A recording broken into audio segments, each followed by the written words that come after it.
Karena memang pasti ada pelakunya nih. Kita difoto dalam keadaan baik-baik saja. Pernah dipukul.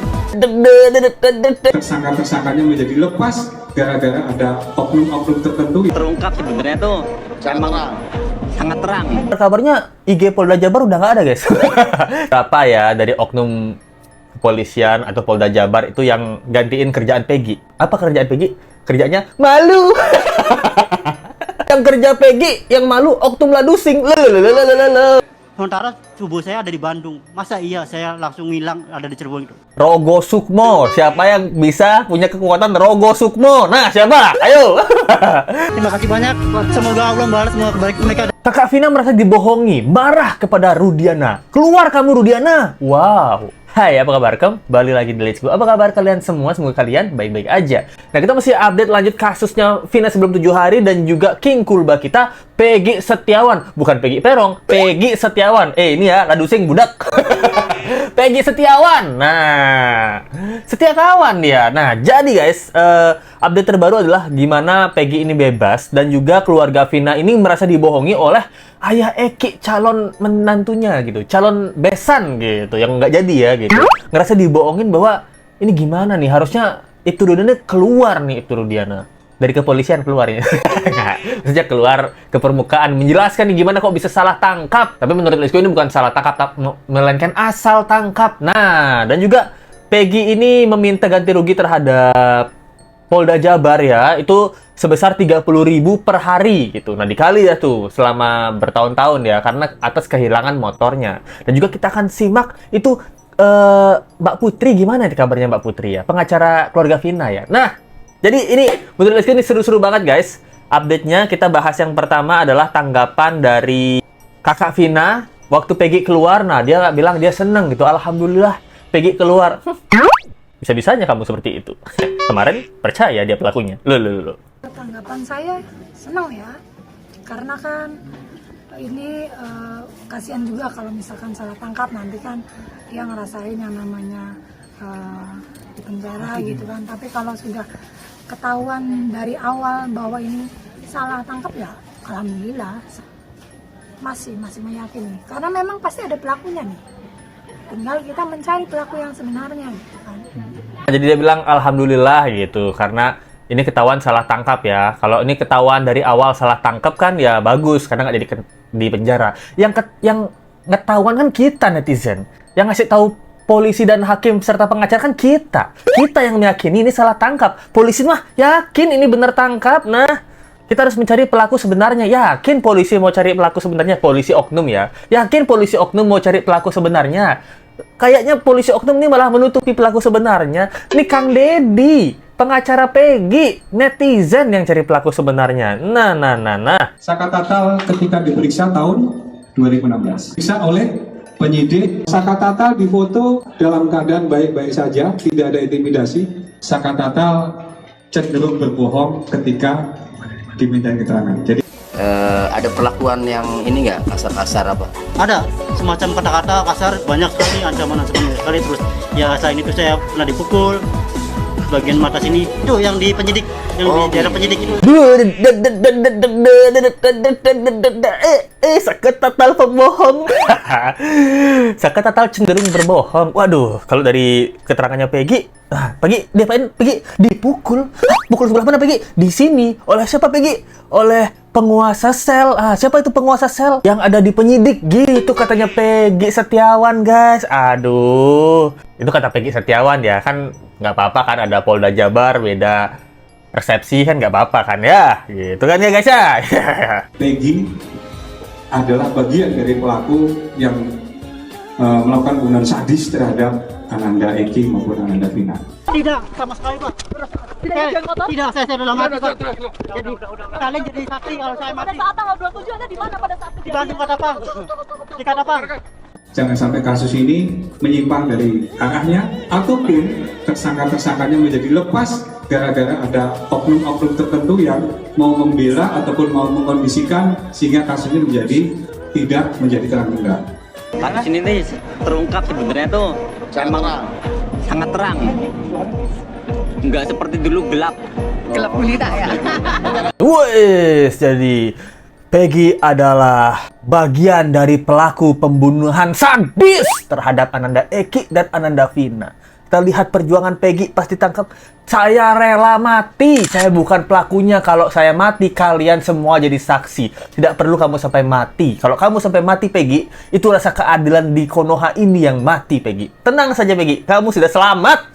Tidak jadi mati, Peggy. Kita semua saksinya. Nah, jangan sampai kasus ini tuh menyimpang dari arahnya. Nanti tersangka-tersangkanya menjadi lepas. Gara-gara ada oknum tertentu yang membela atau mengkondisikan sehingga kasusnya tidak menjadi terang benderang. Nah, ke oknum-oknum ini siapa, Pak? Oknum-oknumnya ada di luar sana yang kita ingin bebaskan Peggy atau ada di dalam kantor Bapak? Oknum-oknumnya. Ini kan pertanyaan ya nih, karena kan kemarin kepolisiannya bilang gitu. Jangan sampai ini ada oknum-oknum di luar sana yang bikin tersangka lepas. Nah, ternyata tersangka yang tidak mau dilepas bukanlah tersangka sebenarnya. Berarti kan apa mungkin ada oknum yang di dalam? Jadi oknum di mana nih? Yang di luar pengen di dalam. Nah, kita bingung ya. Ada yang jelas oknumnya ada gitu katanya gitu. Kalau dari Saka Tatal ini memang sekarang kasusnya terang benderang. Tidak seperti dulu saya gelap banget kasusnya. Tidak bisa melihat titik terang gitu. Untung sekarang ada netizen, ada TikTok, ada YouTuber juga. Nah, yang mengawal kasus ini. Kabar-kabarnya IG Polda Jabar udah nggak ada, guys. Coba kalian cek, masih ada nggak IG Polda Jabar? Kayaknya sih katanya nggak ada ya. Sekarang mungkin ada beberapa ya dari oknum kepolisian atau Polda Jabar itu yang gantiin kerjaan Peggy. Apa kerjaan Peggy? Kerjanya malu. Yang kerja Peggy yang malu oknum ladusing. Gimana nih, Pak? Ini kan Peggy Kulba yang kuli bangunan. Yang malu, aduh oknum ladusing. Gimana nih? Hah? Aduh. Lucu banget nih, coy.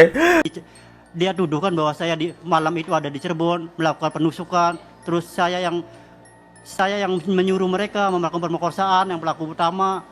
Tapi itu gimana masalahnya? Sementara tubuh saya ada di Bandung. Masa iya saya langsung hilang ada di Cirebon itu? Itu Peggy kan disuruh di awalnya disuruh ngaku, bahkan dituduhkan dia melakukan penusukan dan dia yang nyuruh orang-orang ini. Maksud lihatlah Peggy Kulba ini kayaknya let's go berantem sama dia kayak menang let's go deh. Dari segi badan ya. Maksudnya secungkring ini masa bisa mengarahkan 8 sampai 10 orang? Kalau Peggy Cianjur let's go ngerasa itu lebih geng motor daripada Peggy Kulba nih. Kulba memang pure Kulba ini. Kerjaannya ngaji, sholat, keluar dia dapat tasbih kan. Nah, lalu langsung dari tutur kata juga bagus. Dia bilang, saya dituduh melakukan pembunuhan di Cirebon. Sedangkan tubuh saya itu ada di Bandung. Masa saya bisa ngilang? Nah, Peggy Kulba, kita logika aja ya. Kira-kira nih, di antara semua saksi, menurut kalian ya, siapa yang punya kemampuan tubuhnya bisa ada di 2 tempat? Nah, Rogo Sukmo. Siapa yang bisa punya kekuatan Rogo Sukmo? Nah, siapa? Ayo. Pasti kalian tahu kan? Nah, Queen Goib lah. Selama ini dia masih ikut aku. Ya aku lihat dia. Gimana tuh cara komunikasinya tuh? Ya aku ngomong. Peggy Kulba tidak punya kemampuan Rogo Sukmo. Siapakah orang yang punya kemampuan Rogo Sukmo? No, Rogonya di sini, Sukmonya di sono. Nah, siapa lagi kalau bukan orang yang bisa melihat almarhum Vina, orang yang mengaku-ngaku bisa melihat almarhum Vina. Itu kemampuan Rogo Sukmonya bisa di mana-mana itu.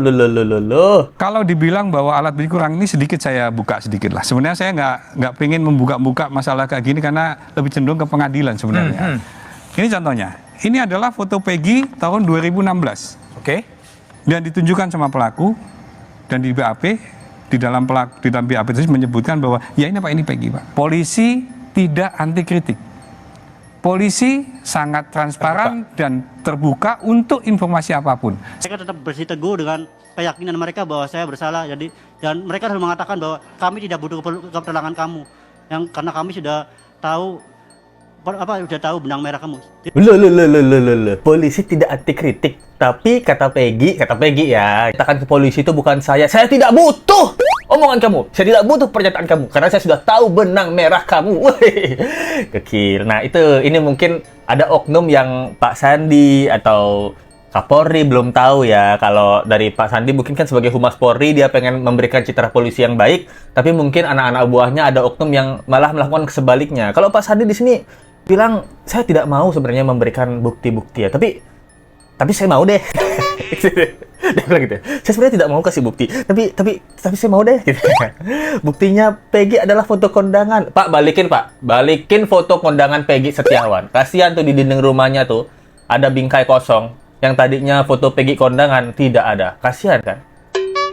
Pak polisi bilang Polri antri kritik gitu, tapi dibilang sama Peggy dia udah ngaku dan memberitahu bahwa dia bukan pelakunya. Bahkan ada anggota kepolisian oknum ya di Peggy cerita bahwa saya tidak peduli dengan keterangan kamu. Yang penting saya sudah tahu benang merahnya. Bodo amat. Kamu mau ngomong A, B, C, saya tidak peduli.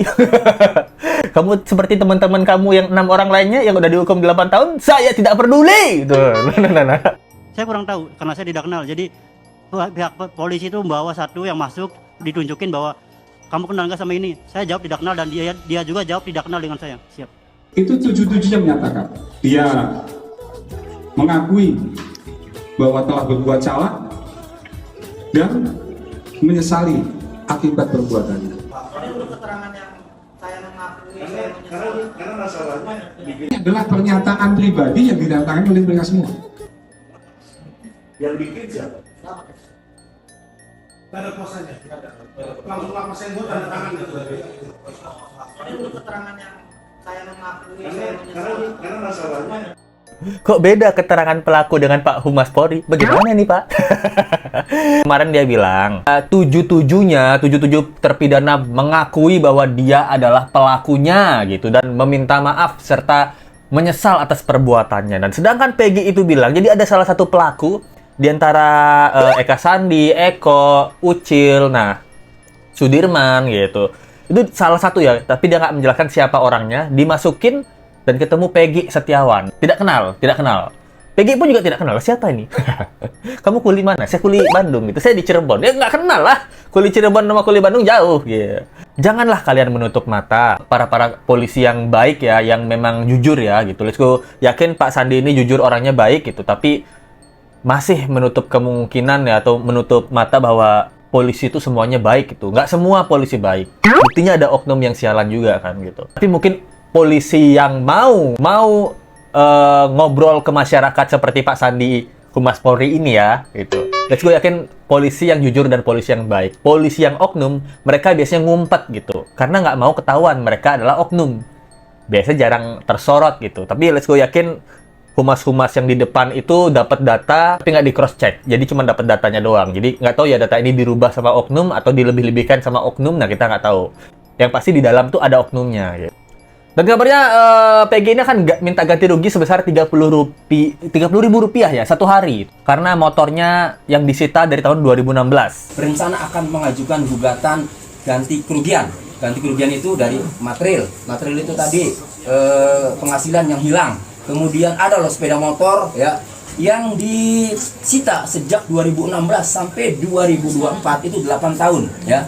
Bisa saja kami menggugat Polda Jawa Barat itu dua sepeda motor suruh bayar sewanya per hari, misalnya bayar sewanya satu hari 30.000 saja, berarti dua motor 60.000 kali 365 hari setahun kali 8 tahun. Nah, itu kurang lebih 165-an juta lah ya, dua sepeda motor. Ditambah tadi misalnya penghasilan setiap bulan ya 5 juta kuli bangunan misalnya kali 3 bulan 15 ya, kurang lebih 180-an ya, 180 juta itu material ya. Kemudian imaterialnya dia pemeriksaan psikologis yang dinilai cenderung melakukan tindak pidana, pembohong dan seterusnya. Itu membuat Peggy Setiawan malu, keluarganya juga malu kan. Itu akal-akalan mengakibatkan Peggy Setiawan malu. Itu akan kami gugat juga berencana. Imaterialnya berapa? Imaterial ya tentu tidak terhingga nanti. Bisa 1 miliar, 2 miliar, 3 miliar, 4 miliar. Nanti kita bicarakan yang paling rasional nanti. Nah itu guys, jadi sekitar kalau material itu diminta sekitar 180 jutaan ya, karena motor ya gitu. Motor 180 jutaan ya, itu bisa Peggy beli NMAX ya. Waduh bagus Peggy. Tapi Peggy cerita loh, kalau dia nanti dia dapat rezeki, ini Let's Go nggak dapat videonya ya, tapi Let's Go nonton. Dia bilangnya dia pengen buat musola sama masjid. Gila, ini anak soleh mana? Anak soleh sesoleh ini guys, itu yang kerjanya ngaji, kerjanya sholat, mau buat musola sama masjid, dituduh pembunuh. Buset. Jadi nanti dia imaterial, dia juga ingin menuntut mungkin 1 miliar, 2 miliar, nggak tentu. Tapi Let's Go rasa sih untuk seorang Peggy Kulba ya, King Kulba ya, Jadi dia nggak akan menuntut secara immaterial sih.